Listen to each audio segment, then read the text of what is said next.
Hi hello welcome to Jason media. ప్రియుడి ఆత్మహత్యతో జైలుకు, దెబ్బకు కెరియర్ క్లోజ్. 7 ఏళ్ల తర్వాత రీఎంట్రీ ఇస్తున్న హీరోయిన్.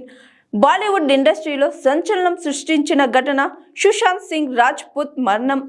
MS ధోని సినిమాతో ఓవర్ నైట్ స్టార్ గా మారిన సుశాంత్ ఉన్నట్లుండి ఆత్మహత్య చేసుకోవడం అప్పట్లో తీవ్ర దుమారం రేపింది.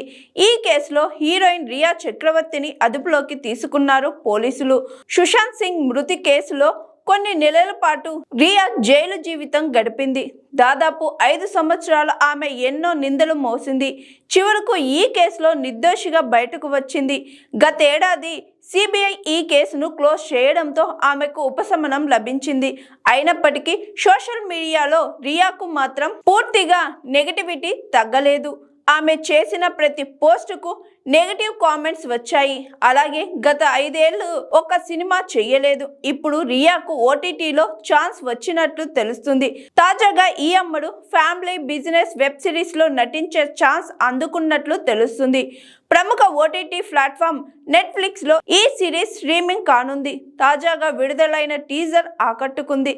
ఈ క్రమంలోనే తన ఇన్స్టాగ్రామ్ లో ఎమోషనల్ పోస్ట్ చేసింది రియా. దాదాపు 7 సంవత్సరాల తర్వాత మళ్ళీ కెమెరా ముందుకు వచ్చాను. నిజంగా నమ్మలేకపోతున్నాను. అంతా ఒక కలలా ఉంది. మళ్ళీ నటిస్తానని అసలు ఊహించలేదు. యాక్టర్ కావాలని 17 ఏళ్ల వయసులో అనుకున్నాను. సినీ ప్రయాణం స్టార్ట్ చేశాను, కానీ అది మధ్యలోనే ఆగిపోయింది.